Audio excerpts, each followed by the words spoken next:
Salut l'équipe, chaque année c'est la même chose. On se demande qui sera le MVP, qui va gagner le titre, qui sera le meilleur des meilleurs parmi les champions. Dans ce monde élitiste où seule la gagne trouve grâce à nos yeux, on en oublie trop souvent, je trouve, de se demander qui est le plus mauvais, quelle est la pire équipe. Car oui, si on adore savoir qui est la plus grosse, il est intéressant, voire marrant, de se demander aussi qui est la plus petite. En cette période proche du All-Star Game où seules les étoiles les plus brillantes ont droit d'entrée, je veux dans cet édito rendre hommage à ces équipes au bout du rouleau. Ces équipes qui perdent de 73 points, ces équipes qui enchaînent les défaites mais qui préfèrent laisser un All-Star sur la touche, ces équipes qui masquent tant bien que mal leur tanking, ces équipes qui s'échauffent sur du Kenya Samet.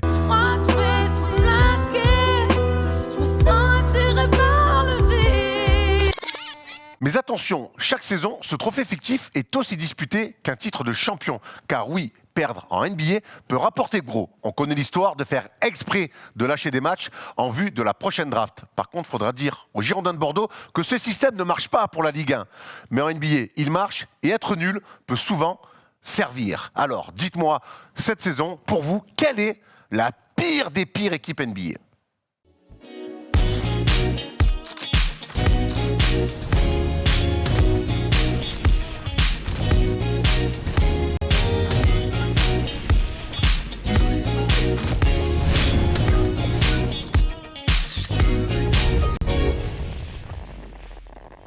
Salut l'équipe, on est jeudi et le jeudi, vous le savez, c'est le first day show. On est aussi au mois de février. Et qui dit mois de février dit trade deadline. Ça a déjà beaucoup bougé en NBA, mais mon petit doigt me dit que ce n'est pas fini. Ou peut-être c'est Wojnarowski. Voilà, comme ça, Tom Servino est content. On n'a fait que des rimes en I pour, vous l'avez compris, cette émission spéciale trade avec moi, Thomas Dufan et Stephen Brun. Ça va les cocos ? Salut à tous. On est bien, on est bien installés. Ouais, on est bien installés. Alors, avant d'entrer dans l'émission, Thomas, j'ai hop, tiens, bon, voilà, comme ça, il est bon, celui-là. C'était une petite blague, une petite private joke, les amis. Ne vous inquiétez pas.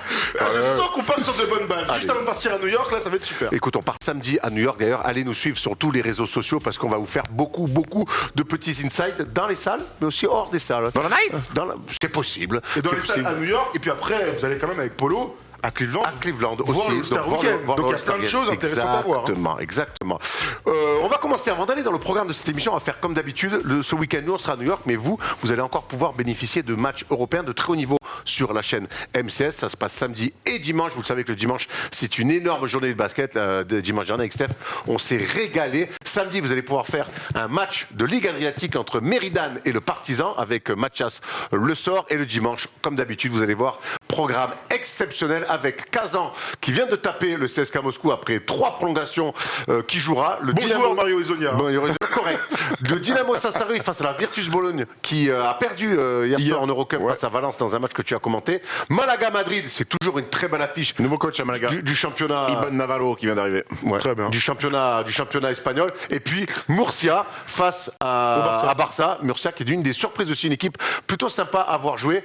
Donc voilà, ce gros programme du dimanche sur MCS. N'oubliez pas, allez vous abonner sur cette chaîne si vous voulez suivre tout ça. Je précise juste que la semaine prochaine, c'est une énorme semaine pour MCS Basket puisqu'on aura l'occasion de suivre la Copa del Rey, la semaine des As à l'Espagnol, donc avec toutes les équipes qu'on a citées, et aussi la Coupe de France. Donc si tu es fan de Limoges, du Mans par exemple, ou de Monaco, de Boulogne-le-Valois, de Paris, eh bien tu pourras suivre les 8e de finale de la Coupe de France, commentés en français, ça tombe bien. David Cosette aussi rejoint l'aventure, donc il pourra commenter les matchs, et puis on se reverra pour fin mars pour les demi-finales et les quarts de finale, dans le bon ordre, sur un week-end. C'est ça la Coupe de France aussi avant Bercy. Ouais, et si tu es fan de l'Olympique de Marseille, la Coupe de France par contre, c'est terminé. Putain. Pardon. Donc on enchaîne, on vous l'a dit, c'est une journée spéciale trade. Je suis désolé, c'est sorti comme ça. C'est une journée spéciale trade. Et ce soir, on sera chez Winamax TV avec Rémi Reverchon de 19h à 21h30 pour faire tous les trades en direct. On sera là 2h30 donc sur Winamax TV. Et le lendemain, vous pourrez retrouver les meilleurs moments de cette émission sur Winamax TV, mais aussi sur First Team. On prendra des bouts chaque fois quand on ira sur des gros trades. On imagine ce soir que ça va bouger, les gars. On espère.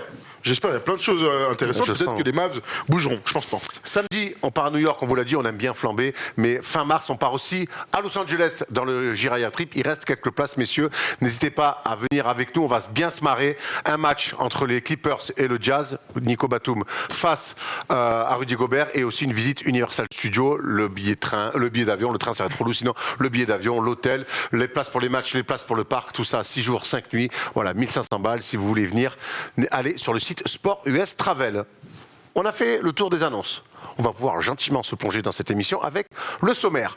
Le sommaire, justement, on ira sur un premier focus un petit peu différent. Il y aura quelques petites news, mais c'est pas très grave. On ira sur plusieurs focus. Le premier, ça sera l'échange entre les Kings et les Pacers et l'arrivée notamment de CJ McCollum aussi aux Pels. Ça t'a fait parler, Steph, hein? Oui. T'as pas dit un mot depuis le début là, Tu bois mes paroles. On t'écoute religieusement. On est à la messe. C'est vrai qu'on je ne vois pas que t'écoutes. Très bien. Ensuite, on ira sur un débat.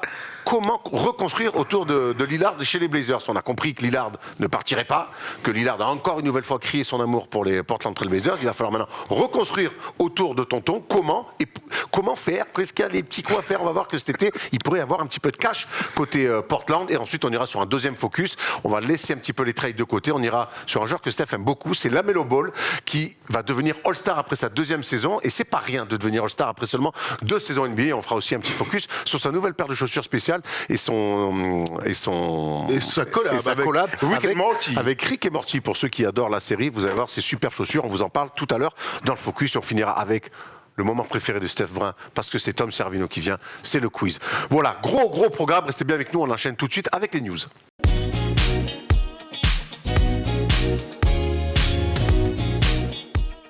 Allez, on commence avec 2 petites news et on commence avec une mauvaise nouvelle. C'est du côté des Washington Wizards. Ça va déjà mal en ce moment pour les Wizards qui nous avaient régalé en début de saison. Et ça continue avec une mauvaise nouvelle. C'est cette blessure de Bradley Beal qui va se faire opérer du poignet. Fin de saison pour le All-Star arrière des Wizards. Cette équipe des Wizards nous avait plu en début d'année. La fin de saison s'annonce plutôt chaotique, Stephen. Ouais, déçu. Moi, j'étais séduit par ce début de saison. Bradley Beal, Kyle Kuzma qui était très bon pour son apport. Point rebond était fantastique. Caldwell Pope qui était bon, Montrezl en sortie de banc qui mettait des points, donc j'étais très chaud pour l'équipe de la capitale des États-Unis. Et puis là, coup d'arrêt, Bradley Beal joue pas, ils sont moins dedans. Là, c'est Spencer Dinwiddie qu'on voit qui n'a pas vraiment l'impact escompté dans cette équipe-là. J'ai l'impression qu'ils font une croix sur la saison malgré un effectif qui a bougé. Après Bradley Beal. Petite saison malgré tout de Bradley Beal. Petite saison par rapport à ce qu'on a vécu la saison dernière où il était dans le top 3 des meilleurs scores, non? Ouais. Il fait une petite saison dans tous les sens du terme. Quand on voit ses stats, les 2 dernières saisons, il tournait à 30 points il y a 2 ans, 31 l'année dernière. Alors Bradley Beal est coutumier du fait à rater des matchs, ça fait partie un peu de son ADN malheureusement. Il a eu du mal à rentrer dans sa saison, il y a eu du mieux et là coup d'arrêt total. Ce qui est problématique encore plus, c'est que Bradley Beal l'année dernière a une player option. Donc on peut imaginer que Bradley Beal sort de son contrat et aille tester le marché dès cet été. Donc ce que ça veut dire, c'est que Bradley Beal, qui a toujours montré beaucoup d'amour, lui aussi, on parle de Damian Lillard, mais Bradley Beal a toujours montré de l'intérêt pour la ville de Washington et la franchise des Wizards. On va voir ce qui va se passer. Est-ce que tu sors pour prolonger parce que tu crois vraiment à cette franchise, ou est-ce qu'on peut imaginer un départ pour un joueur top niveau et All-Star sans souci, mais qui a des problèmes de blessure? Ça va être intéressant à suivre. Ouais, on pourrait avoir vu en tout cas peut-être le dernier match de Bradley Beal sous le maillot des Wizards, et ça, c'est pas rien. On enchaîne avec une autre news, un petit peu plus fun celle-là. C'est un petit peu le line-up du week-end du All-Star Game. Alors on va pas vous parler de DJ évidemment, mais on va vous parler notamment de tous les concours, et on finira avec un dernier concours. Je sais pas si tu as vu Steph, mais je pense qu'il va te régaler. Allez, on peut commencer avec notamment le casting du concours de dunk. Cole Anthony, Jalen Green, Obi Toppin, Juan Toscano Anderson. Steph, 2 questions. Est-ce que tu es hypé et qui tu vas gagner?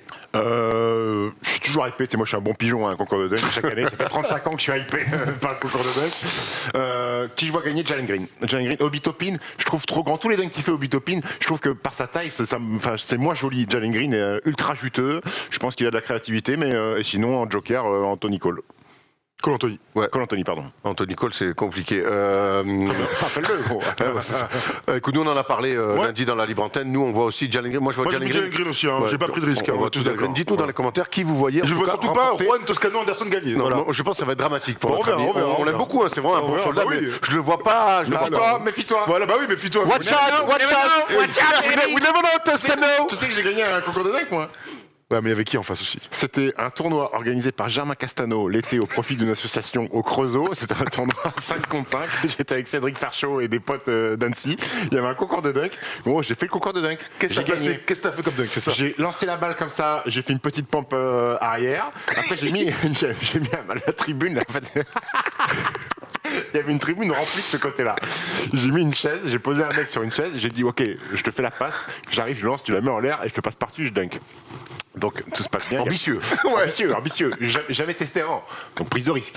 C'est important quand tu veux gagner, il faut prendre des risques. Donc je fais la passe, je cours, le mec me lance la balle et moi je suis un filou et en fait vu que les gens perspective de ce côté-là, je suis passé à côté de la chaise en fait sur la droite comme ça ils n'ont pas vu que j'étais pas vraiment passé au-dessus du mec, j'ai dunké, tout le monde a dit ouah c'est incroyable gros. Et après il y avait un angle de caméra de l'autre côté, on a bien vu que la chaise était là mais j'étais passé là. Quel escroc! J'ai gagné une petite enceinte à l'époque. Il y avait qui en concurrent? En concurrent, il y avait un garçon de 8 ans qui touchait pas le casque. Non, je crois qu'il y avait un désespoir de Besançon aussi. D'accord. Et on a les images ou pas? Non, c'était trop. T'as déjà fait un concours de dunk? Non, bah non, j'ai pas fait un concours Moi, j'ai de déjà dunk. fait un concours de dunk aussi. Et alors, t'as gagné toi aussi? Non, j'ai évidemment pas gagné. J'avais 16 ans. C'était au truc Sprite 3-3 à l'époque. Oui, des, bien sûr. des tours. Et c'est mon pote qui m'inscrit, tu vois, parce que je commençais à dunker un peu bien à deux mains, des trucs. Et on arrive, mais il y avait des tontons et des mecs de 20 piges qui mettaient des moulins, des trucs, des athlètes et tout. Moi, j'avais 15 ans et demi, 16 ans. Mon pote, il me fait, oh, je t'ai inscrit, tu vois, tu vas gagner. Je m'étais complètement con. Et Et qu'est-ce donc, que t'as fait? ils ont appelé mon blaze. Alors, ce que j'avais fait à l'époque, c'est que j'avais fait le un pied, deux mains arrière. Bon, et sur la planche, deux mains remis dedans. Correct. Bon, voilà, et puis bon. T'as pas gagné, mais correct. Par contre, ça mais comme j'étais le plus jeune du concours, il y a eu un petit peu une petite vibe, ils m'ont encouragé et tout. Mais bon, il y avait des tontons, gros, je les entendais respirer derrière moi. C'était des monstres, quoi. Donc voilà, mais j'ai participé à un concours de dunk aussi. Une bonne petite expérience. Alors qu'aujourd'hui, je touche plus le cercle, c'est terrible. On enchaîne avec les autres concours, où là aussi, il y a encore du beau monde. Le concours à 3 points, celui-là, on l'adore vraiment. Bane, Kennard, Lavigne, Steph, qui tu vas gagner? Zach Lavine. Ah ouais. Oh! What a surprise! Non, en vrai, non. Vas-y, toi. Il peut gagner. Fred Van Vliet. Hein, pas mal. Moi, tiens, j'ai envie de prendre Bane. Il met dedans comme un cochon cette année. C'est vrai. Il a rien à perdre. Et c'est un mec de série en plus. C'est un shooter de série en plus. Donc, Anthony Towns, baby. Big Ouais. à voir. Moi, je vais gagner. Moi, je vais sur Bane. Lui Kennard aussi. Et tout le monde.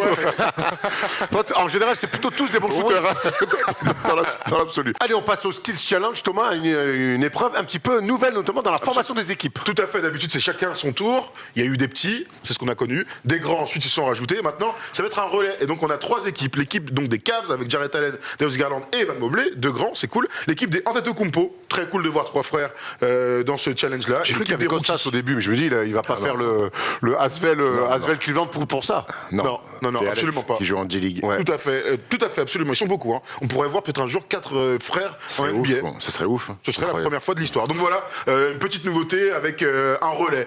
Ça va être très cool, on aime bien ce skill challenge, il marche Une toujours. petite pièce sur les rookies quand même, parce qu'ils ont 3 gardes, hein, Scotty Barnes, Josh Giddey Tout à fait. et façon, Cam Cunningham. Après, c'est toujours le tir à la fin qui change tout. Hein. Moi, je sais pas qui va gagner, mais ce qui est sûr, c'est que je n'ai pas envie que Thanasis gagne, quoi qu'il arrive.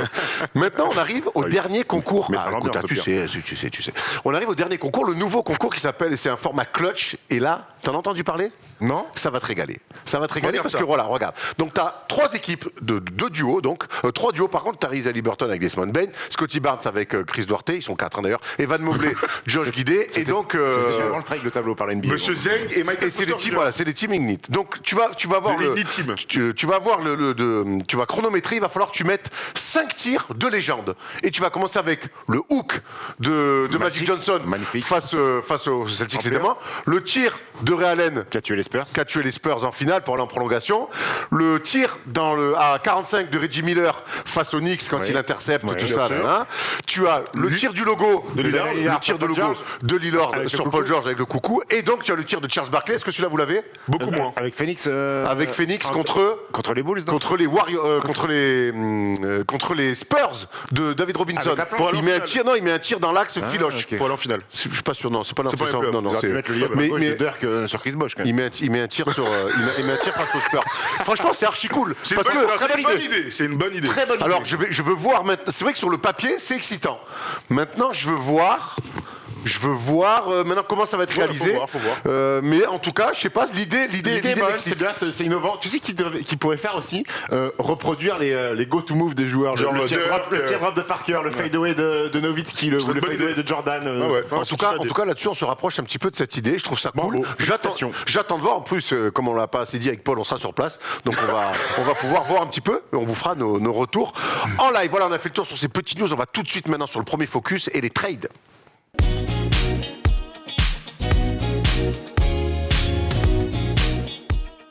Kings et Pacers se sont fait un petit échange cette semaine, Thomas.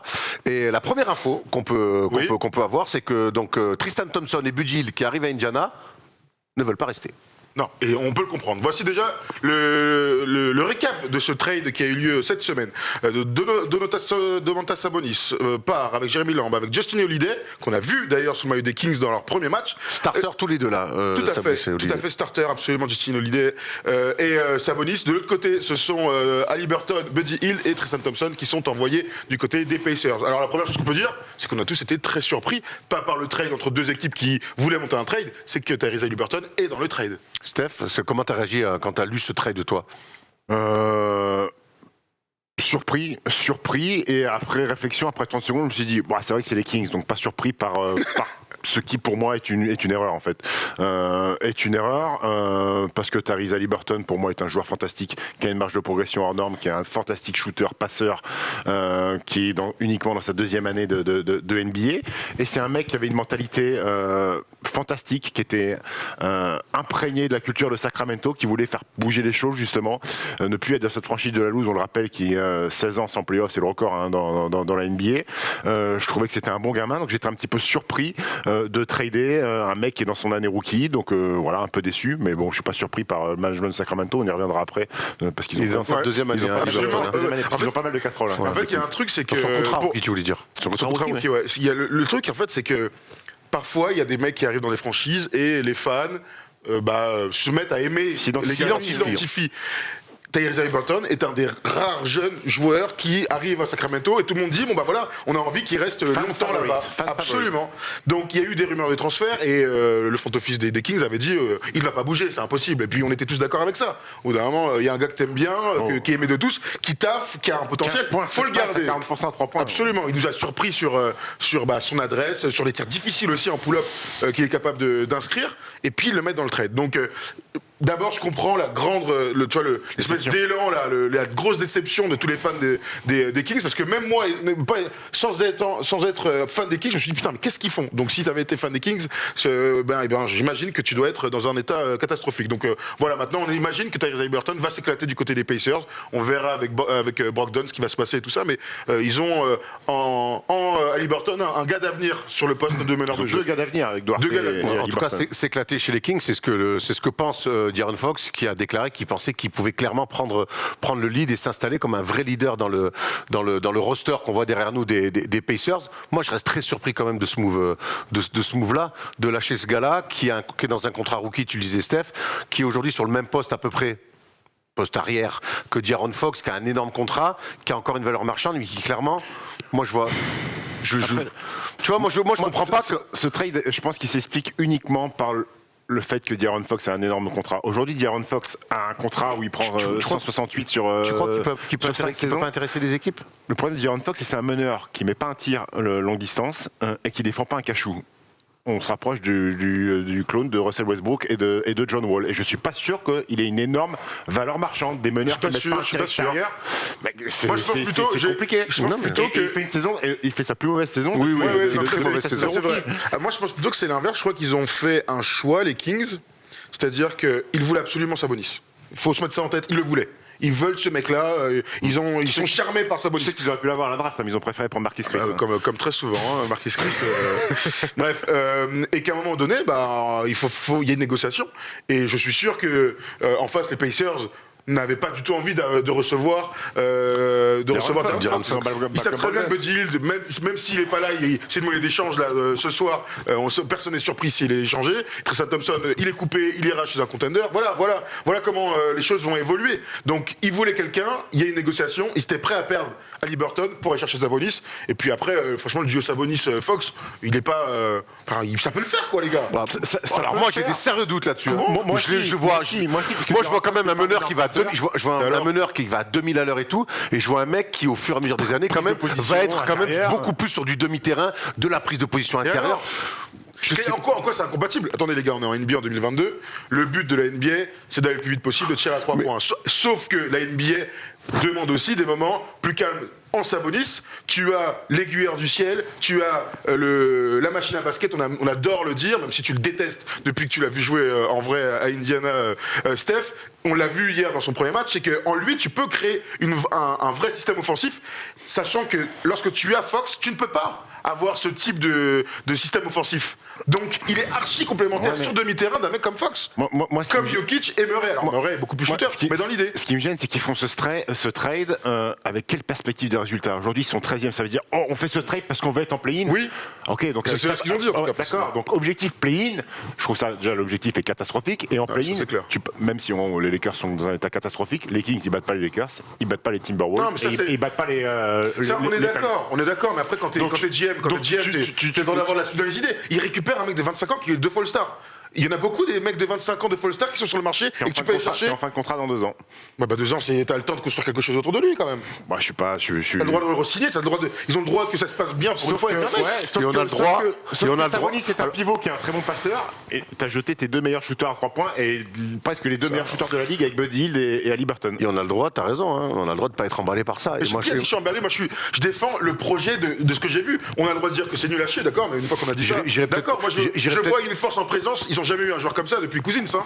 Oui, c'est sûr, mais j'ai du mal à croire que Sabonis puisse incarner un renouveau côté Kings ou que ce soit d'ailleurs. Je pense que c'est un très bon joueur avec Fox. Et puis, pour moi les deux. Alors on va voir. Je sais pas. Voilà, on va donner sa chance au produit quoi qu'il arrive. Bien sûr. Ça me saute pas la gueule. Je vois un mec qui déjà fait une saison très moyenne, qui se cherche depuis cette saison chez les Kings. Je vois un mec qui va à 2000 à l'heure. Je vois un mec. Je ne trouve pas une vraie complémentarité. Expliquez-moi sur le jeu pourquoi c'est pas complémentaire. Vraiment, je comprends pas pourquoi c'est pas complémentaire. Moi, je trouve que ça déséquilibre l'équipe parce qu'aujourd'hui, tu vas être obligé de rebasculer Harrison Barnes sur un poste d'ailier et je le trouve bien meilleur quand il joue ailier fort et tu vas devoir titulariser Metu sur un poste 4 qui est un Nigérien très juteux. Il est très adroit. Ouais. Il met tout. Rashon Holmes, qui était lui, ça déséquilibre l'équipe. Steph, t'as raison parce que Rashon Holmes, qui était notre gars, qui était une des vraies choses positives chez les Kings cette saison, tu fais venir Sabonis sur un poste sur lequel tu avais quand même des garanties avec Rashon Holmes, et donc tu le refous sur le banc. Putain, mais ça, pour moi, je comprends. On parle de l'ingérence des Kings, vous avez raison, mais c'est ça aussi d'être GM, d'être coach, c'est de faire des choix. Et on en parlera plus tard pour Portland. Les choix sont cata depuis. Ils ont toujours été cata. Moi, j'ai jamais connu le président, le directeur d'opération basket. Ils ont fait des trucs cata. Ils prennent Bagley au lieu de Doncic. Ils prennent Tariq Evans au lieu de Steph Curry. Ils prennent Jimmy Fredette au lieu de Klay Thompson. Oui, mais les gars, à un moment donné, t'as un casier judiciaire. Donc ce trade-là, il plaide pas en leur faveur. On a beaucoup parlé côté Kings, on va aller côté Pacers un petit peu, on va voir aussi le roster, on l'a vu tout à l'heure. J'aimerais maintenant qu'on essaie de se projeter sur cette équipe des Pacers qui a réussi un petit peu à donc envoyer Caris LeVert côté Cleveland, qui a envoyé Sabonis côté Kings. Il reste Miles Turner. Il récupère Tyrese Haliburton. Il y a quelques jeunes, on pense notamment à Chris Duarte, le rookie qui a montré de belles choses. T'as un meneur quand même qui est plus que solide, All-Star avec Malcolm Brogdon. Qu'est-ce qu'on pense maintenant de la suite des Pacers? Comment on peut voir et construire? Moi, je pense qu'ils ont du coup pas mal d'assets. Et qu'est-ce qu'on fait maintenant si on est les Pacers? Pour moi, c'est beaucoup moins lisible que pour les Kings. Les Kings, je vois une volonté d'aller chercher un play-in. On en fait ce qu'on veut de ce vieux objectif. À court terme, alors. Moi, ce que je vois là, c'est qu'ils ont 2 mecs qui, sur le papier, se ressemblent un peu. Donc, quel est l'intérêt de jouer avec Haliburton et Brogdon? Est-ce que Miles Turner, qui était sur la sellette, plus que sur la sellette, tu le remets au centre du projet, à l'intérieur, et tu lui redonnes la raquette, parce que Sabonis-Turner, il y avait un côté pourquoi pas, mais qui finalement qui n'a pas marché, même s'ils ont fait des bonnes saisons, ils vont en play-off et tout. Est-ce que Miles Turner, c'est encore quelqu'un sur qui tu comptes, ou est-ce qu'il est transféré ce soir? C'est une grande question à laquelle on peut pas répondre. Est-ce que Brogdon, ça peut pas être une monnaie d'échange, et en disant, Ali Burton, tu es notre nouveau go-to guy dans quelques années, voilà, donc c'est illisible pour moi. On ne sait pas où est-ce qu'ils veulent aller pour l'instant. Après, ils ont plus d'options que les Kings, moi je trouve. Après, le discours des dirigeants, même si ça prend avec des pincettes, on l'a vu avec Tyrese Haliburton, ils ont dit que Malcolm Brogdon était le joueur intouchable. Tout le monde c'était un peu la forfouille, sauf Malcolm Brogdon. Après, Miles Turner s'est beaucoup plaint en disant, moi j'en ai marre d'être une 3e ou une 4e option dans cette équipe, je veux monter en grade. Et lui, il voulait se barrer. Aujourd'hui, ils ont fait en sorte de remettre Miles Turner comme une pièce importante avec Malcolm Brogdon. T'avais raison de dire s'il ne bouge pas. S'il ne bouge pas. S'il ne bouge pas.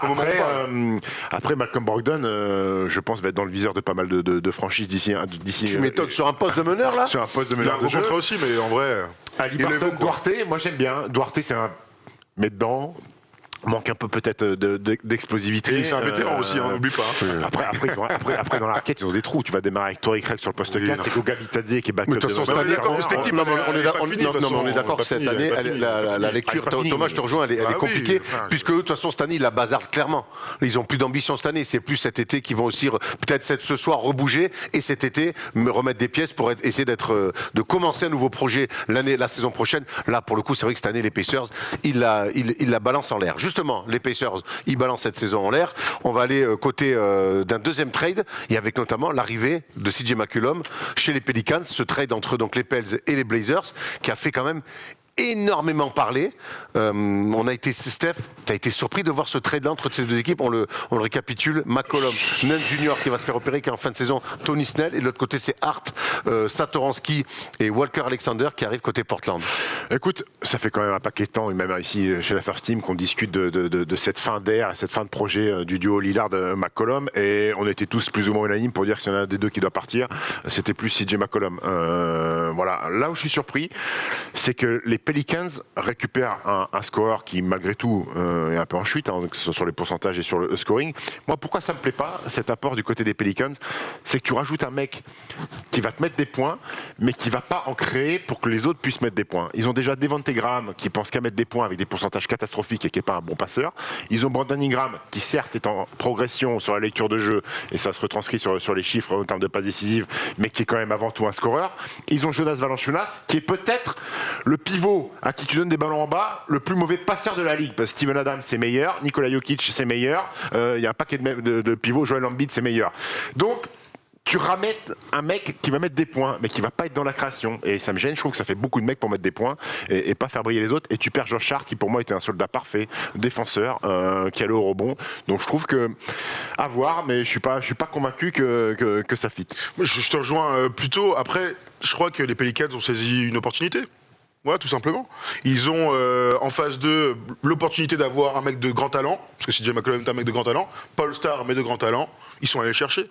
Et dans leur optique, pour cette saison, c'est trop juste, mais leur idée, c'est d'avoir Ingram, McCollum, Graham, c'est un fusible, mais les trois avec Zion. Voilà, je pense que c'est comme ça que je vois les choses. Pour moi, c'est même pas un joueur je sais, mais bon, au bout d'un moment, il est là, quoi. En tout cas, si je suis le GM des Pelicans, je suis encore dans l'optique de faire jouer Zion pour les Pelicans. Tu vois. Donc voilà comment ça s'est passé. Moi, t'as raison. Leur but, eux aussi, c'est d'accrocher un play. Ils vont être à la bataille avec les Kings. Il y a un effectif avec du talent, avec de l'expérience, et McCollum te fait gagner des matchs. Josh Hart est un de mes joueurs préférés des Lakers, blablabla, ou Neil Alexander aussi, tu vois, mais au bout d'un moment, t'as un grand talent qui déboule. Donc tu vas gagner plus de matchs. L'équipe est meilleure comme ça, on est d'accord. Malgré la complémentarité qui parle. Après, je pense que Devonte Graham, il faut le faire sauter, le faire sortir du banc et jouer avec un meneur plus gestionnaire, oui. C'est vrai que Devonte Graham, il a le profil parfait du 6e homme micro-ondes, comme on appelle ça, comme on aime bien appeler ça, en mettant des points. Mais après c'est David Griffin qui est directeur des opérations basket. L'ancien des Cavs. Lui va avoir des gouttelettes sur le front parce que je pense qu'il avait une énorme pression, donc il fait un deal comme ça aussi pour montrer qu'il a encore un peu d'influence, mais il va avoir une pression parce que Zion Williamson arrive à la fin de son contrat rookie, gros. Mais bon, tu le re-signes quoi qu'il arrive, non? Tu vas pas, enfin je sais pas, c'est évident. Tu vas pas se dire bon ok, on te laisse partir pour Peanuts, tu vois, ils vont lui donner le max. En tout cas, ce qui est sûr, c'est que les Pelicans sont plutôt mieux en ce moment, 10e de la conférence Ouest, et eux aussi se rêvent à avoir un play-in. Et je pense que quand tu les prends en play-in sur un match que pour les Kings. T'es plus confiant Pour les Pels en play-in que pour les Kings. s'il y a un play-in, tu veux dire? Ah ben, en tout cas, ça va Ce serait se contre jouer. Minnesota, Regarde, aujourd'hui. on a le classement là. Ouais. On imagine que Portland, on va en parler tout à l'heure dans le débat, mais que Portland va continuer à descendre dans le classement. Et c'est vrai- Ils ont une belle victoire contre les Lakers. Hein, cette Ouais. nuit. Oh, putain. On fait une équipe, nous, plus Tom et Polo, je peux dire qu'on gagne contre les Lakers. Hein. De LeBron, hein. Ouais, et LeBron qui était fatigué, qui avait envie d'un petit verre de wine avant d'aller au lit. Je pense qu'il en a pris 3-4 plutôt. C'est compliqué. Bouteille, hein, évidemment. Et pas de verre. Voilà, on a fait le tour autour de ce trade qui nous a surpris de voir arriver CJ McCollum côté des Pelicans. Dites-nous dans les commentaires ce que vous en pensez. Nous, maintenant, on va ouvrir le grand débat de cette émission. Les Blazers, Damian Lillard, comment reconstruire autour de l'enfant chéri de Portland?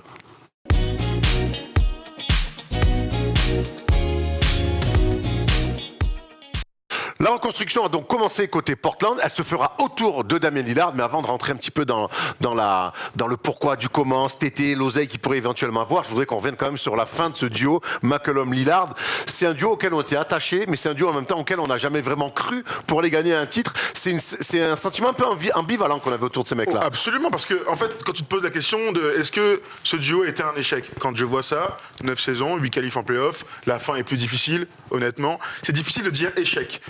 Parce qu'on n'a jamais pensé qu'il pouvait aller au titre. C'est aussi ça. Donc les attentes autour de ce duo-là, même si elles pouvaient être plutôt haut, hein, tu vois, quand tu fais une finale de conf, quand tu es 3 fois dans le top 3 de la conférence Ouest, qui est la conférence la plus difficile, eh bien, tu peux dire que ça a été très positif.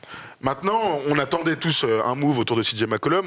On l'espérait même depuis 2 ans. Depuis la finale de conférence, on aurait aimé que Niloshi, à l'époque, ait le cran de transférer McCollum pour aller chercher le complément parfait à Damian Lillard. Bon, finalement, il fallait attendre que Niloshi se fasse cut pour voir enfin un move de CJ McCollum et une reconstruction. Moi, j'aime bien les trucs où les gars sont draftés dans la même équipe, grandissent ensemble, deviennent des restars ensemble. Et c'est ce qu'on a vécu avec CJ McCollum à Portland. Non, c'était une belle histoire, très belle histoire. On rappelle que McCollum n'était pas attendu à ce niveau-là. Il y a aussi la progression de CJ McCollum, le fait qu'il grandisse dans cette franchise. C'était un peu la même histoire que Lillard, petite fac, Lehigh, petite fac, Combo, drafté, combo, scoreur. Il y avait des similitudes vrai. entre les deux. Ouais, les deux sont devenus indissociables en fait. Tu penses à Lillard, tu penses McCollum, tu penses McCollum, tu penses Lillard. C'était un vrai duo avec les doutes, des lacunes défensives bien sûr, avec des doutes qu'ils ont peut-être touché leur plafond. Et cette finale de conférence, elle était peut-être même plus haute que les attentes qu'on avait envers cette équipe-là. Donc ils ont abandonné, ils ont touché le plafond de verre. Le management a compris qu'ils ont fait le max du max avec ces deux garçons-là, qui étaient peut-être aussi un petit peu sur le déclin. Il a 30 ans, CJ McCollum, et que c'était le moment de tourner la page. Maintenant, ces mecs-là, ils sont comme ça pour la vie. Oui, ça c'est sûr. Et on se souviendra toujours. Ils vont fumer ça, c'est clair. ils vont fumer des cigares et boire. On se souviendra toujours du Game 7 de CJ McCollum contre Denver. Ça restera un highlight. Il est extraordinaire. J'ai une question. Alors c'est le front office a changé côté Blazers, donc ça peut expliquer. Mais est-ce que finalement les Blazers, ce move-là de McCollum, ils le font pas trop tard? Bah oui, c'est évident. On verra la suite, évidemment. On va en parler, mais moi j'ai l'intime conviction que ça va être compliqué pour Portland de retoucher le nombre niveau. de mecs que tu ne prends pas pour garder McCollum quand il y avait des opportunités, le nombre de mecs que tu transfères parce que tu veux McCollum, je pense à Gary Trent Jr. notamment, tu vois, pour arriver au jour, j'ai quand même moi un goût très amer sur cette gestion du cas McCollum.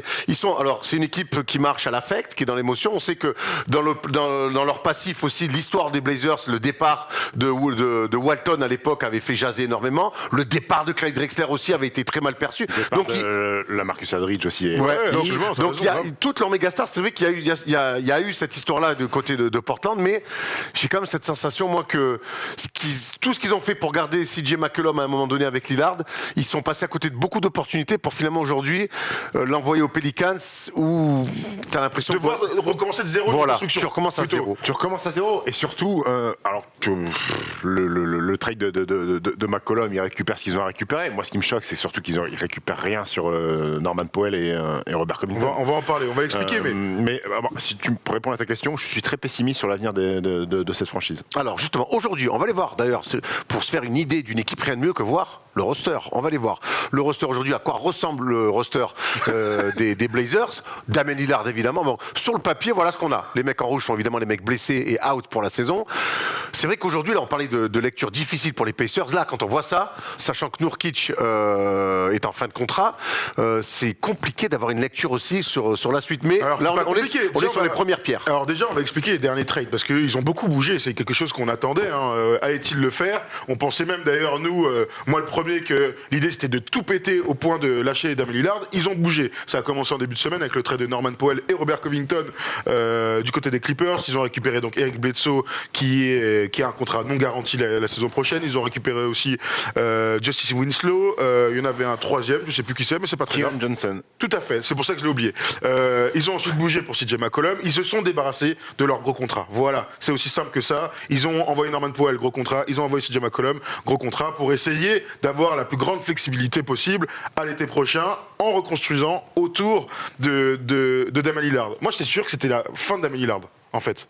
Alors, on peut raconter un truc, c'est que on discute de ça, Nico Batum nous envoie un message pour nous dire je suis le seul à kiffer ce qu'ils font. Nous on se dit Nico, c'est la fin de quelque chose et tout. Et puis là Nico nous explique par A plus B que en fait l'idée c'est qu'il va jamais partir parce qu'il est très attaché à Portland et qu'autour, eh bien avec le changement de front office, on va tenter d'aller chercher du cash, du cap space. Je sais pas, 10, 15 minutes plus tard, tweet de Woj pour aller clairement dans le sens de Nico Batum. Donc bravo à Nico, futur GM, première chose. Damien Lillard qui nous dit aussi: mon cœur est important, je veux gagner ici. Je suis un fan de Joe Cronin. Il est audacieux. Il m'a dit que notre plan était de construire une équipe qui gagne, pas de reconstruire. Donc ça, maintenant, on en est là justement. Donc pas de reconstruire, de monter une équipe qui gagne. Est-ce que Portland peut monter une équipe qui gagne? On va aller voir un petit peu, notamment les enjeux financiers et contractuels des Blazers cet été, pour voir que finalement cet été ils peuvent se retrouver avec énormément de cap space. Donc là on voit les plus gros contrats. Bledsoe. Bledsoe l'année prochaine, voilà. Non garanti, 19 millions. Ici, le coupe cet été, il lui donne que 3 millions. Joe Ingles, on le sait tous malheureusement, blessé et sacrifié par Utah pour aller chercher d'ailleurs Neil Alexander Walker. On l'a pas dit tout à l'heure, mais il a rebougé depuis. Josh Hart, lui aussi, a 2 ans de contrat après à 12 millions, mais tu peux le cut cet été donc pour aller chercher de la manne financière, sauf si tu l'aimes bien et qu'il s'inscrit dans le roster. projet. Et Yusuf Nurkic est en fin de contrat. On peut aussi imaginer une prolongation, se mettre d'accord. Parce qu'il faut bien avoir des joueurs pour jouer. Parce que oui, ils ont libéré de la masse salariale, sauf que il y a Anthony Simons à prolonger, il va falloir envoyer de l'oseille. Et il y a Yusuf Nurkic. Donc aussi, ce cap space qu'ils ont dégagé, c'est aussi pour prolonger Anthony Simons. De l'argent cet été, donc on le voit. Joe Ingles cut tout le monde. On imagine. Pas re-signer Ingles, pas re-signer Nurkic et couper Bledsoe et Josh Hart. C'est énorme. C'est-à-dire que tu peux signer 2 mecs au max. Donc le but de la NBA aujourd'hui, de toute manière, on aime bien le dire, c'est de jamais être dans le ventre mou avec une masse salariale énorme. Sachez que les Blazers, ça fait la pire masse salariale, la plus haute masse salariale de toute la NBA. Donc en ça, c'était un non-sens de rester dans cette situation. C'est pas un gros marché, on le dit tout le temps, donc tu peux pas rester en l'état, surtout si t'es pas aller dans le top 4 de la NBA, ce qui était loin d'être le cas pour eux. Donc ils ont bien bossé. Ils ont réussi à perdre peut-être sportivement, il n'y a aucun doute. Norman Powell, j'étais sûr qu'il allait s'inscrire au moins sur le moyen terme là-bas, lui aussi d'ailleurs, parce qu'il avait acheté une maison et des meubles, et on lui a dit bon bah voilà, il venait de recevoir ce meuble. Elle est sur Airbnb. C'était à 2,5 millions à mettre. Donc ils ont bien bossé, on ne peut pas dire qu'ils n'ont pas bien bossé. Le but de la NBA, c'est ça, d'avoir de l'argent. Aujourd'hui, au moins une resta. Aujourd'hui, ils ont leur resta Damien Lillard. Ils ont une en devenir. Ils en ont une en devenir, en qui croit avec Anthony Simons. Ah ouais. Et derrière, ils vont essayer de voir autour. Et on l'a vu qu'ils peuvent se dégager pas mal d'oseille. Maintenant, si tu as de l'oseille, c'est pour attirer les free agents. On va voir le tableau des free agents. Et j'aimerais bien avoir votre avis de qu'est-ce que peut espérer, qu'est-ce que peut attirer cette équipe de Portland. Parce que Steph, tu es le premier à nous dire que tu as posé la question à Thomas avant l'émission. Dis-moi. Cite-moi un gros free agent qui un jour dit je vais signer à Portland. Mais alors, le problème. C'est jamais arrivé. Oui, mais alors, c'est un petit marché, pas une équipe, c'est une grande culture de la gagne, parce que qui a jamais rien gagné ces 20-30 dernières saisons. Moi, c'est pour ça que j'ai une question. Portland, peut-être pas un gros marché pour attirer des gros joueurs, mais est-ce que l'aura de Damian Lillard peut attirer James Harden, Bradley Beal, Zach LaVine, DeAndre Ayton ou Kyrie Irving? Pas en même temps, les gars, juste un de ces mecs-là. Je crois pas. Bah, je crois pas. Sincèrement, je crois pas. Je crois pas que Zach Lavine ou James Harden, sûrement pas James Harden, Kyrie Irving, je crois pas, connaissant le loustic. DeAndre Ayton à la rigueur, mais ça veut dire que tu Mais DeAndre Ayton, il sera en plus restricted. restricted. Hein. Voilà, donc parmi les 5 là, je vois pas un seul mec dire allez, let's go to Portland, parce que ces mecs-là, l'argent, quoi qu'il arrive, ils l'auront dans n'importe quelle franchise. Donc pourquoi aller à Portland en fait? Là où je te rejoins complètement, moi je pense pas non plus dans l'histoire de la NBA que des mecs vont dans des petits marchés, allez, moyens petits marchés, pour jouer avec un autre gars. Moi, ça n'existe pas. Tu peux surpayer des gars pour les faire venir, mais donc c'est le niveau d'en dessous. Là, tous les gars qu'on a vus, il y a entre ceux qui se plaignent parce qu'il fait pas assez beau à Brooklyn, les autres qui se plaignent parce que... Enfin bref, il y a toujours un truc. Je ne les imagine pas du tout aller à Portland. Après, Portland peut être attractif sur le marché des free agents, mais aussi parce qu'ils ont du cap space et ils ont aussi une trade exception de 26 millions, ce qui peut te permettre de monter des trades. Tu peux aussi amener une deuxième superstar en montant un sign and trade, par exemple, avec un gars qui a envie de venir et absorber son contrat. Il n'y a pas seulement bonjour, j'ai envie d'aller vivre à Portland et on y va. Je pense aussi que l'aura de Portland et l'aura d'Damian Lillard ne suffiront pas pour attirer le top du top. Maintenant, tu peux réfléchir à aller chercher du niveau d'Andre Ayton, par exemple. Tu vois, des gars qui sont peut-être en devenir, des mecs de 23-24 ans, qui vont arriver, qui vont être complémentaires, qui vont se mettre au service. Mais t'as raison, de Tom. Damian Lillard. Évidemment, hein, comme d'habitude, tu vois, c'est bien pensé et tout. Mais moi, quand je lis la déclaration de Damian Lillard, c'est on veut reconstruire une équipe pour gagner. Au bout d'un moment, on adore Damian Lillard, vraiment, on adore Damian Lillard. Mais finalement, je me dis que son équipe pour gagner un titre, il va jamais l'avoir de toute sa carrière. C'est une possibilité. Il prend le risque. Elle est surtout énormément dépendante de lui et de son niveau. Mais pas que. C'est Damian Lillard 2022, ouais. C'est Damian Lillard 2022, tu peux ramener Hulk, Thor et compagnie, je suis pas sûr qu'il Mais pas que même. Même lui, au top, s'il revient au top, je suis pas persuadé que lui seul, ça va suffire. Il va vraiment. Yann Fenner-Simons, on aime beaucoup ce qu'il fait. On parle de Lillard, qui est un mec qui est une méga superstar. On parle d'aller gagner un titre, de se donner les chances de gagner un titre. Aujourd'hui, j'ai l'impression qu'il est très loin de tout ça. Après, et je vois pas comment ils vont pouvoir lui offrir ce type. Moi, c'est la frustration que j'ai. Après les propos, la déclaration qu'on a vue d'Damian Lillard, c'est typiquement la déclaration d'un mec qui est sorti du burlingue du nouveau GM, et l'autre, il a mis, il a lâché 2-3 tototes, il a lâché des bons mots, il a endormi un petit peu, c'est l'homme politique, il dit mais tu vas faire ça va être bien. Le mec il est sorti, il a dit ah ça y est, t'es reboosté. Comme Mais quoi, pas que parce qu'ils ont comme vraiment moi un avec bon Jean-Luc plan. Monchot, j'avais envie de le brûler en rentrant dans le bureau. 20 minutes après, je dis ah Jean-Luc, c'est le meilleur. Bravo, c'est exceptionnel ce qu'on va faire. Mais donc tu vois, T'as la vidéo de ça aussi ou pas mais c'est la déclat d'un mec qui a discuté avec le GM et qui lui a vendu un super projet. Après, Mais c'est peut-être ça le après point il y de a la départ. réalité des choses. Les gars, et moi vous avez raison et je pense qu'on est plutôt d'accord. Après, je crois aussi à la personnalité, au charisme et aux idées des mecs que tu as en face de toi. Au bout d'un moment, il y a des équipes qui sont en galère, tu changes de front office ou de décideur, tout de suite il se passe un truc. Alors c'est un grand marché, un très grand marché, une grande franchise, mais ce qui s'est passé à Chicago là, en 1 an et demi, c'était imprévisible. Tu changes la direction, il se passe un truc. Moi je vois à Portland, ils ne pouvaient pas gagner en l'état. Ils ont un gars qui est là et qui a envie de rester. Qu'est-ce qu'on fait maintenant? Quoi, on les change vraiment? Bah non, on va essayer de capitaliser sur Damian Lillard. Donc si on fait le parallèle avec Chicago, Damian Lillard et Zach Lavine, et ils ont réussi à faire venir Vucevic et Demar DeRozan. Et ils ont changé complètement Plus en Lonzo Ball, 6 mois. plus Caruso. Ils ont tout pété, ils étaient en galère, ils ont tout pété. L'année dernière, Vucevic, on s'est dit waouh, ouais, c'est couillu. T'as une Galford quand même, c'est un bon joueur, il va à Washington, c'est dommage. Sauf qu'en fait, c'était le premier move. Et là, les Portland, c'est le premier move. Il va y avoir de l'argent, c'est bien. Il va y avoir plein de choses à faire avec cet argent l'été prochain. C'est là qu'on pourra commencer à lire. C'est toujours pareil, c'est la lecture. Oui. Là, de toute façon, là, ils peuvent rien faire. Bon, bah, Non, mais moi, je suis très curieux. Je suis très curieux. C'est excitant. Cette saison, on n'en parle plus, gros. C'est excitant. ce qui Moi, se passe à Portland. je suis excité et un peu inquiet aussi. C'est un peu les deux. Moi, je sais très bien que je kiffe Lillard et que j'ai vraiment envie qu'un jour, ce mec-là, il commence la saison en se disant bon, les Blazers, cette année, la cote pour qu'ils aillent en finale NBA, elle est à 3, 4, 5. Elle est pas à 28. À partir du moment où il veut rester à Portland, le Ouais, gars. mais qu'est-ce Qu'est-ce qu'on fait? C'est plus de. Moi aussi, hein, j'aimerais bien qu'il vienne aux Lakers, hein, ce serait top. Mais ça le paraît problème, c'est que. non, mais ça paraît- juste qu'ils arrivent. J'espère que oui, t'as raison. Peut-être avec quelques moves, avec de l'idée. Et on l'a vu ces dernières saisons. Tu parles de Chicago, mais ça marche pour d'autres équipes. Quand ça t'as de la marche pour les suite, Clippers, quand ils font voilà. ramener Quand t'as de la suite, quand t'as de la suite dans les idées, tu peux faire des choses. Tu sais que la cote des Suns et la cote les des Nets. Hawks l'année dernière, elle n'était pas à 3, 4 ou 5 pour faire finale de conférence, finale NBA. C'est jamais, gros. C'est Non, vrai. ça c'est sûr, mais c'est vrai que c'est un super exemple que tu nous prends là, les Suns. Hein. Tu as des bons joueurs, t'as un mec de un mec qui change tout. loose. Putain, ouais, pas que un mec, hein, tu draftes bien, Oui, t'es oui. intelligent, et puis Bon voilà, coach. il y a une émulation, tu vois. Donc, je puis, crois que t'étais obligé de le faire. Parce que moi, je vous pose la question Sean autrement. Sibiles doit encore faire ses preuves en termes de coaching. Absolument. Mais si vous étiez les Blazers, c'est la fin de cycle du duo, mais est-ce que pour vous, c'était la fin de cycle de Damian Lillard à Portland? C'est une bonne question. C'est pour ça que je te la pose. Moi, j'aurais dit oui. J'aurais dit oui. Alors oui, certes, il y a ces déclats, puis il y a Lillard avec ce maillot. Tout de suite, on n'a pas envie de le voir avec un autre maillot. C'est la réalité un petit peu idyllique qu'on a envie d'avoir.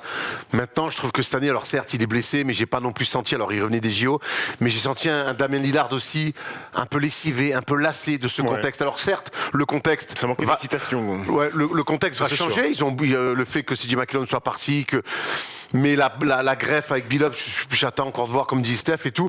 Moi j'aurais dit, j'ai envie de dire que oui, la fin de cycle aussi, elle est pour Damian Lillard. Maintenant, effectivement, c'est jamais simple quand tu as une superstar qui te dit, mais moi j'ai envie de rester, de dire, on va te trade. Mais peut-être que aussi c'est ça. Mais peut-être qu'ils ont regardé à le trader aussi. Mais le fait de sa blessure, le problème c'est qu'il y a peut-être pas mal d'équipes qui voulaient trader pour avoir un impact tout de suite. On pense aux Sixers. C'est peut-être que Sixers ils ont jeté un œil du côté de Portland en disant ouais, le problème c'est que nous on va être champions. Damien Lillard il peut pas jouer la saison. Tu penses qu'il est en fin de cycle Lillard, toi? Aux Blazers, hein? Aux Blazers.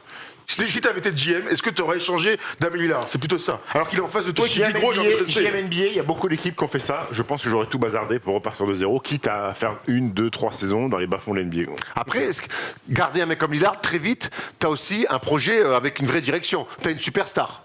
Alors que partir à 0-0, ça peut durer longtemps. Ouais, mais d'accord. On parle de Phoenix, on parle de Phoenix avant que Monty Williams arrive et que Chris Paul arrive, ils ont fait 7 ans, on ne sait pas ce qu'ils ont fait. Mais avec une seule superstar, est-ce que c'est pas 4 bonbons de passer 3 saisons à te battre pour la 8e? Mais t'as raison. Mais Steph, en fait, c'est toujours le jeu de la NBA. C'est est-ce que tu repars c'est être dans les extrêmes, très fort ou très faible, être dans le milieu. Et c'est vrai que là, en gardant Lillard, Thomas, ils font ce que tu pointes du doigt tout le temps, c'est être dans le ventre mou. Alors, on va attendre les prochains moves. On rappelle que Portland n'est qu'au début de sa reconstruction. On va attendre notamment ce qui va se passer cet été.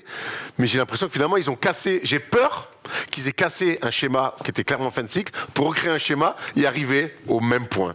Bah, c'est possible. Voilà. C'est possible. On verra. C'est ce qui m'inquiète pour Damian Lillard et les Blazers. Voilà. Maintenant, on leur souhaite évidemment. C'est un petit coup de bas-fond du classement et tu drafts Greg Oden, après tu te relances. Voilà, on va donc terminer ce débat sur ce mauvais esprit de Stephen Brun. Mais de toute façon, Stephen Brun va retrouver forcément le sourire et le bon esprit puisqu'on va parler de LaMelo Ball dans le focus. LaMelo Ball All-Star, incroyable.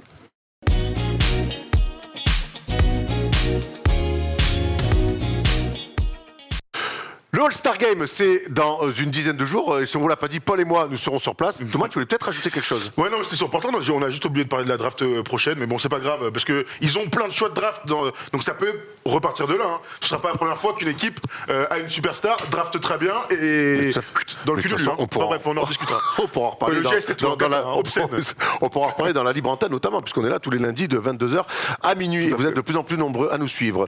On va donc chez les Charlotte Hornets, où ça va pas très très bien en ce moment. C'est un petit peu compliqué depuis la blessure notamment de Gordon Hayward, mais il n'empêche qu'il y a un mec qui brille et c'est LaMelo Ball. Ouais, LaMelo Ball est un joueur franchement hors norme. On l'a dit combien de fois sur ce plateau ensemble, à être ébloui par le talent de LaMelo Ball, par ses skills d'abord et par le fait qu'il ait réussi à confirmer des attentes qui étaient complètement démesurées au lycée. Bon, bah, sans refaire l'histoire du père et de ce qu'ils ont fait avant la draft NBA. En fait, il y avait tout pour qu'ils se cassent la gueule.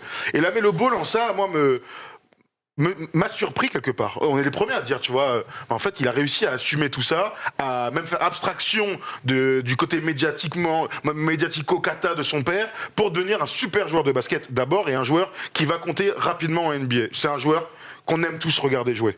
Franchement, si quelqu'un me dit qu'il n'aime pas jouer, qu'il n'aime pas voir jouer LaMelo Ball, je ne comprendrai pas. Stephen. Il est funky. Alors, mais non, moi, ce qui me plaît, c'est qu'il a de la fantaisie, il a de la création, il fait des choses qu'on n'a pas l'habitude de voir, des contre-attaques où il passe la balle entre les jambes, il envoie des mecs au alley-oop. Forcément que ça régale. Mine de rien, il a une vraie qualité de passe. Il a un coup d'œil que peu de meneurs de jeu peuvent avoir. Il tente des passes que peu de meneurs de jeu, et il y en a un paquet talentueux en NBA, sont capables de faire. Tu sens qu'il prend du plaisir quand il est sur le terrain. Pour lui, c'est un jeu. Et là où je te rejoins, c'est qu'il y avait une pression exacerbée sur lui et que malgré ses frêles épaules, eh ben, il les assume. C'est un bon joueur de basket dans une équipe qui, mine de rien, même si ça va moins bien en ce moment, fait une bonne saison.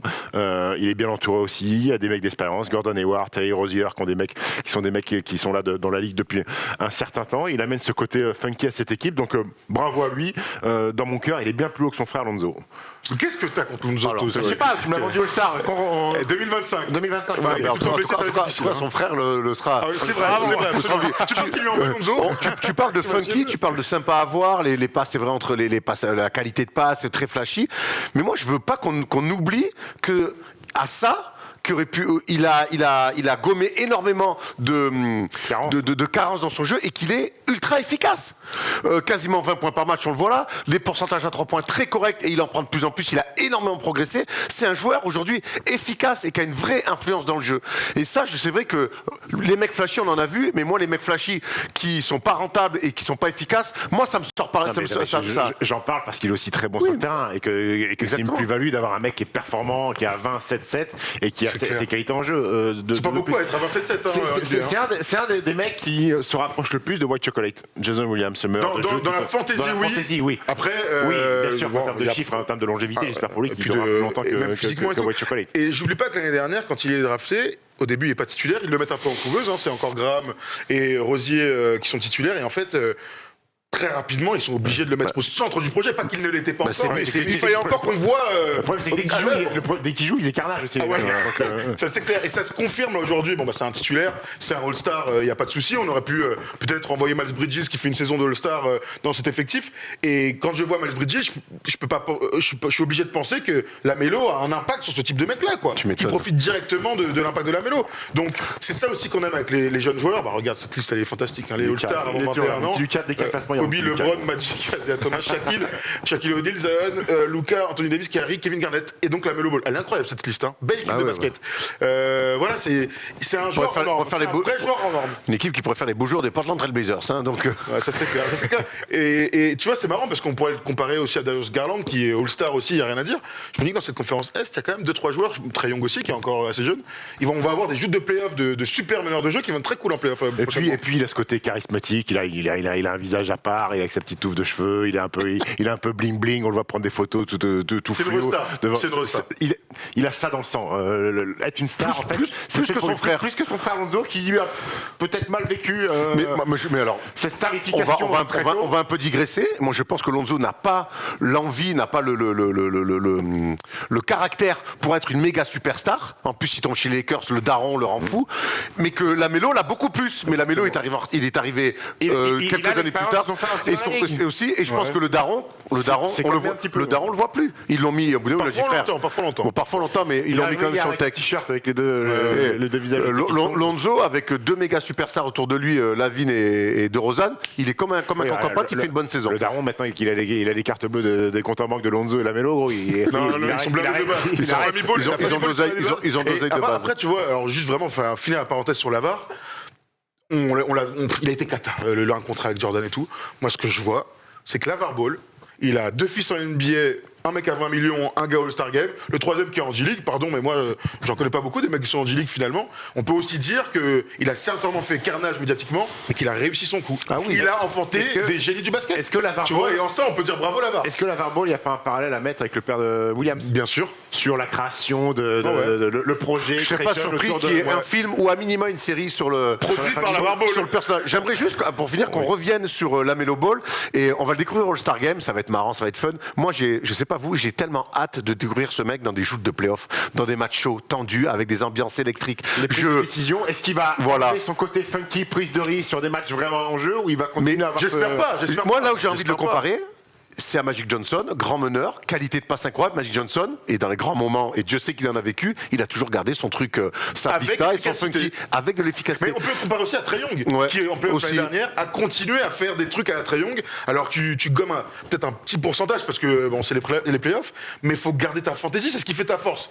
Si tu deviens un robot, en général, ça se passe pas très bien. Je suis très impatient de. Ça sera pas pour tout de suite, peut-être qu'en play-in, les Hornets, mais j'ai l'impression qu'ils sont un peu sur la jante sur cette fin de saison. Mais j'ai vraiment hâte de découvrir la Melo Ball sur des joutes de playoffs parce que je pense qu'il a un truc différent. Il a tout pour le All-Star. Voilà, il a tout pour le All-Star, ça c'est sûr. Il sera All-Star, il aura une belle paire de pompes. Absolument. Excuse-moi, il leur manque un Big Ben peut-être. Ils y travaillent, il leur manque un poste 5. Plumlee, ouais. J'ai vu une stat sur Palmy, c'est ouf, gros. Vas-y. 38% au lancer franc cette saison, gros. Mais il a ça jamais été. 38, gros. Il ferme les yeux. 38, gros. Il ferme les yeux, t'es pas au courant? Ah ouais, je crois que Gilbert Montagnier, il a 45. C'est à 3 points. Ouais, très bien. Bon, du coup, on a reçu la paire, parce que vous le savez, Puma est le sponsor officiel de la Melo Ball. Donc, du coup, comme on aime beaucoup les belles baskets, eh bien, on est ravis de vous présenter cette paire, la MB01, donc la première signature chou chez Puma de la Melo Ball. Vous l'avez vu avec les couleurs Buzz City, elles sont noires et avec les petites couleurs des Hornets, turquoise, absolument. Et là, on vous présente cette collab avec Rick et Morty. Alors ça, c'est tout à fait improbable, mais c'est mon téléphone est tombé. C'est la série préférée de la Melo Ball. Moi, c'est une série qui me régale. J'ai toujours regardé et Eric est complètement fou, tout simplement. Donc voilà, il y a toute une collection qui est sortie et qui va sortir plutôt le 18 février partout chez Foot Locker. Donc vous pourrez aller vous acheter cette paire bicolore, mais aussi le t-shirt par exemple que je porte aujourd'hui. Il y a aussi un survêt, il y a plein de choses. Collection Rick et Morty et Puma chez Foot Locker sur le site ou dans les magasins. Le bicolore. Le bicolore. Très sympa pour qu'on ait un Dunkerque. Tout à fait, c'est vrai, tu as raison. Ou mais pour le All-Star Game de Cleveland. Ou pour le Star Game de Cleveland. qui portera forcément, et puis en plus il a été, t'as vu, matérialisé dans le monde de Rick et Morty, dessiné à la Rick et Morty et le Lamelo Ball. Parce que c'est son show préféré. C'est son show préféré, Donc absolument. voilà, Donc voilà. La belle histoire en ce Et moment. toi, s'il y avait une collab à faire avec ton show préféré, ce serait une collab avec qui, Erwan? Avec mon quoi? Avec ton show préféré. Si par exemple, TV tu marques show. disait Erwan, on va faire une collab avec ton show préféré. Ah, mais alors faut que ça soit un peu marrant, parce que tu vois, genre si je prends, si je vais dans, qu'est-ce que j'ai rien qui me vient en tête. Gomorrah. Non, avec le prince de Bel Air, tiens. Le prince de Bel-Air. Voilà. Du coup, avec il le a dit prince Gomorrah. de French Prince. La collab, Ah, la collab. Gomorrah. Avec du sang, avec du sang. Sympa la collab, ou alors, je sais pas, un truc bien glauque. Il n'y a rien qui me vient à l'esprit. Ouais, non, oh bah alors, t'es fatigué ou quoi? Non, même pas, je suis en pleine bourre, mais il y a- Une collab, moi, je fais une cherchais collab la avec, série avec mes potes motards là. Ah oui, j'allais pas du tout. Les Sons of Anarchy. Moi, j'aurais fait une collab avec Sex and the City. Pour Voilà. Bah, je sais pas, avec un petit accessoire sur le côté que t'enlèves, hop, pour te faire du bien pour les filles. Allez, merci, bonsoir. Allez, t'es merveilleux toi comme mec. On t'aime. Vas-y, envoie le quiz. Waouh.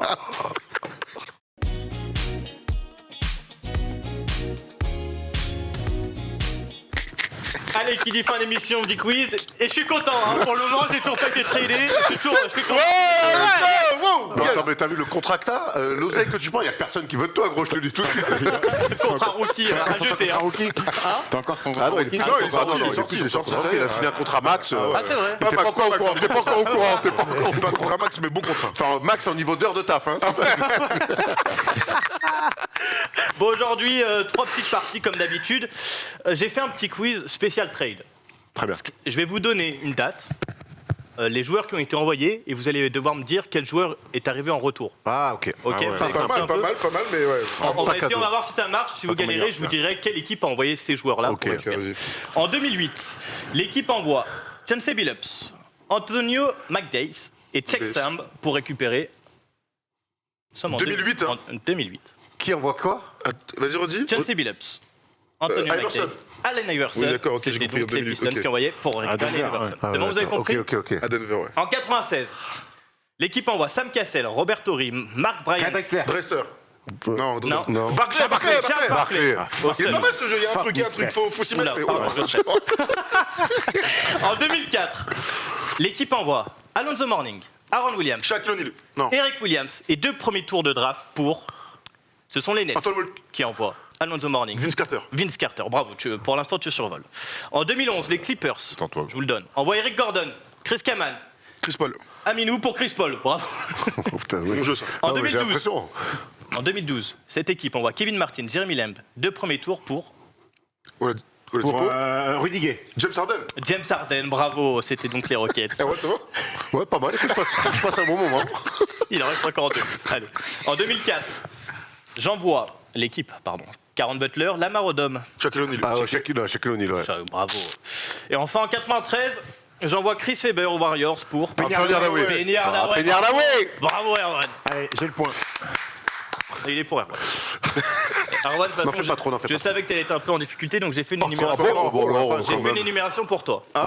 Les Vous cheveux allez devoir me NBA. dire, depuis la saison 90, Quels sont les joueurs des Knicks qui ont tourné à plus de 15 points sur une saison? Pas mal. Il y en a combien? Ouais, il n'y en a pas beaucoup, Il y en si. a 26. Ah, quand même. Depuis 90, les joueurs qui ont eu au moins 15 points de moyenne. C'est il y en a une belle- pas c'est mal. c'est une super idée. Allez, bah, Erwan, vas-y, tu commences. il dit que c'est facile. Erwan, tu Bah, commences. écoute, c'est le Allez. premier qui craque. Allez, vas-y, Erwan. Charles Barkley, n'importe quoi. Tu voulais Patrick Ewing. Tu voulais vraiment faire une blague Non. Mais tu veux non, je voulais dire Ewing. Je voulais faire une blague avec Oakley. J'ai fait, ça a fait un mix. Je suis catastrophique. Patrick Ewing, allez. évidemment. Il faut que je le gagne, sinon je suis ridicule. Moi, je prends Carmelo Anthony. Carmelo Anthony, bien sûr. Alan Houston. Alan Houston. La 13 Sprewell. Oui, Julius Randle. Randle, bien sûr. Les 3 dernières saisons. C'est 15 points, ouais, en fait. Oui, il y en a R.J. beaucoup. Barrett. R.J. Barrett cette saison et la saison d'avant. John Starks. John Stark, oui, 94-95. Stéphane Marbury. Oui, en 2004. Stéphane Marbury, ça va, ça va. Ouais, Ouais, plus de bah 4 oui, ans. ça marche. Bien sûr, ça va. Vas-y, à toi. Cette saison, ça compte. Cette saison, ouais. Tout compte. Cette saison, ça compte. Ça Non. comptait, ouais, cette saison. Non, Ouais. tu vas pas dire Evan Fournier. Non, il est pas à 15, je Non, crois. il est à Non, 14. non, faut pas Il est à dire 14 Evan pour vous aider. 14-8. Ouais, faut pas dire, il faut dire. Ça me gratte. Pour t'aider, il y en a plus cette saison. Oui, je sais. Jérémy Lin. 13-6, non? Non, jamais. Allez. Carmelo Anthony. Allez, hop, il a dit- allez, j'ai gagné. Ouais. Allez, les gars, c'est de la merde. Il m'a déjà dit. Danilo Gallinari, on va Non. C'était en 2010. Non. Mais en fait, tu me parles pendant. Je te parle pendant. Qu'est-ce qu'il raconte? C'est quoi cette excuse? Je lui parle pendant. Danilo Gallinari. bah, Donc, déjà, continue. Reviens dans le jeu. Ouais, Bah, reviens. Bargnani. Bah, attends, j'ai pas le droit de Ah faire oui, quand même. c'est vrai. Ah ouais, pardon. Il va prendre Bargnani, ce chien. Je vais sûrement pas prendre Bargnani, je vais prendre Porzingis. Porzingis, c'est bon, frère. T'étais Le hier, star. 2017-2018. Donc Bargnani. Non, pas, finalement, Bargnani, je crois qu'il était en dessous, à 13,5, 14. Pas Bargnani, hein. Allez, mec, J'avais aussi. 90, c'est cata. Putain, je suis Oh, pour de bon? bidon comme ça. Allez, il y a des gains un Ah, peu ils sont récents. nuls. Allez, Ouais. vas-y. Lance Thomas. Non, Non, il y avait un Thomas, si je peux t'aider. Ah comment il s'appelle? Allez, Thomas, Kurt Thomas. non. Thomas Dufort. Non, bon, allez, c'est pas grave. Charles Smith. Charles Smith, Mais attends, vous êtes sérieux, les mecs? J'ai pas de gars, moi. Je suis pas bon dans. De toute façon, souvent, les quiz, je suis dramatique. Allez, vas-y. Est-ce que Stoudemire est à deux? Bien sûr, il est. Ah ouais.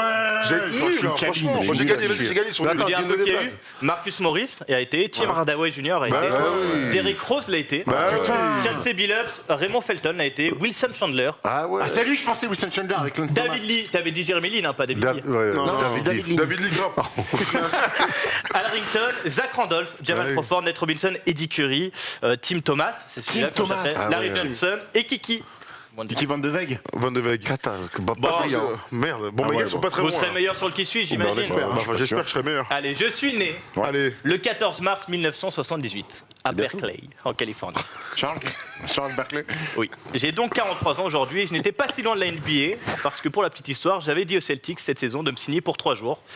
Pourquoi 3 jours? Parce qu'on m'avait demandé pourquoi pas un 10-day contract. J'avais dit que mes genoux ne tiendraient jamais. C'est vrai que mes genoux ne m'ont jamais laissé tranquille dans ma carrière. Après, avec plusieurs opérations. Oscar Pistorius. Mais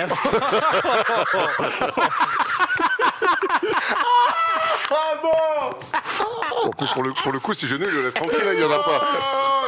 il les laisse tomber. Alors, mais avant tout ça, là. commençons par le commencement. Oh là là. J'ai fait un passage remarqué dans ma fac, où je suis encore aujourd'hui le meilleur marqueur de son histoire. Oh. Je ferai d'ailleurs un match à 61 points. Oh. J'y reste de 96 à 2000. Lors de ma saison senior, je termine à 23 points, 5 rebonds et 3 passes. Je me présente à la draft 2000 avec plein de confiance. 2000. Ouais. Pourtant, les scouts ne sont pas aussi emballés que moi. Ils me considèrent comme un formidable scoreur et c'est tout. On me voit comme un joueur de sortie de banc et on ne se trompera pas vraiment. Je suis tradé au second tour de la draft, à la 37e position pour être exact. Et je Je suis rejoins... tradé au second tour de la draft. Gros, je comprends. Tu choisis. pardon, ouais, Choisi, je suis tradé. frère. Ok. Je sais pas pourquoi j'ai mis tradé. À la 37e position pour être exact, et je rejoins le Heat. Lors de ma saison rookie, je jouerai peu, 11 minutes en moyenne sur les parquets pour 5 petits points. Mais pour mes premiers playoffs, je doublerai mes stats. Lors du premier tour face aux Hornets, je joue 21 minutes en moyenne pour 12,7 points. À Miami, là. À Miami. Ok. Autant j'aurais gagné du temps de jeu, autant je n'aurais pas gagné un seul match dans cette série, un vilain sweep 3-0 et on retourne à la maison. En tout, je resterai 3 saisons à Miami, mais je ne verrai jamais de nouveau les playoffs. Je gagnerai du temps de jeu, mais je ne m'installerai jamais non plus dans le 5. À l'été 2003, alors qu'un certain D-Wade va débarquer en Floride pour la première saison de sa carrière, je m'envole, moi, à l'opposé des États-Unis, en Californie. Ça. Je débarque à Los Angeles pour une saison. Vous vous demandez peut-être quelle équipe de LA. Eh ben, je ne vous le dirai pas, pour mettre un peu plus de suspense. Dans cette équipe, je garde le même rôle, le même nombre de minutes, 19 en moyenne. Je tire beaucoup pour peu d'adresses. En moyenne, je tente 7,5 shoots par match pour une réussite à 36%. Pour vous dire, je shoot mieux à 3 points. D'ailleurs, c'est une de mes qualités, puisque j'en rentrerai plus de 800 en carrière. Bref, je reste une saison en Californie avant d'être tradé en 2004 du côté des Bobcats. Et là, j'entame un drôle de trip. 3 franchises en une saison. Charlotte, donc, pour 13 matchs, puis Milwaukee pour 5, avant de terminer la saison à Sacramento. Je commence donc à prendre cette étiquette de vagabond. En même temps, comme le prédisaient les scouts, je n'ai pas beaucoup de qualité, mis à part celui de dynamiter le banc avec quelques paniers quand j'en sors. Après 5 franchises en 5 ans, donc Miami, les Clippers, Charlotte, Milwaukee et les Kings, j'arrive à l'été 2005 à Phoenix. Et là, je m'installe. Je deviens starter, je suis All-Star, je fais une saison où je termine top 3 MVP, puis je me réveille. Quoi ? Et je me rends compte... Je me réveille, ce n'était qu'un rêve. Je me rends compte que je suis toujours ce même joueur de sortie de banc. 80 matchs à Phoenix pour jouer en moyenne 17 minutes pour presque 10 points. Mais je vais jouer mes premières finales de conférence NBA, et ça, starter ou pas, ça reste un rêve de gosse. Après avoir sorti les 2 franchises de LA en 7 matchs à chaque fois, on se retrouve en finale contre les Mavs. En finale, je joue quand même 11 minutes par match et je mets 4 petits points. Malheureusement, malgré un Boris Diaw. Oh non, pardon. Jabel, non. Malheureusement, malgré un Boris Diaw sensationnel, on s'incline 4-2 face à un Dallas porté par Nowitzki à 28 points de moyenne. Un scout. Une belle saison sous le soleil de l'Arizona qui me rappelle mes années universitaires. Un scoreur du Mais je Phoenix. dois déjà repartir. C'est pas Tim Thomas quand même. Non, ça me rappelle mes années universitaires ça. parce que j'ai fait ma fac Arizona. State. Je signe chez les Nets du New Jersey. Il a fait sa fac où? Arizona Arizona State. State.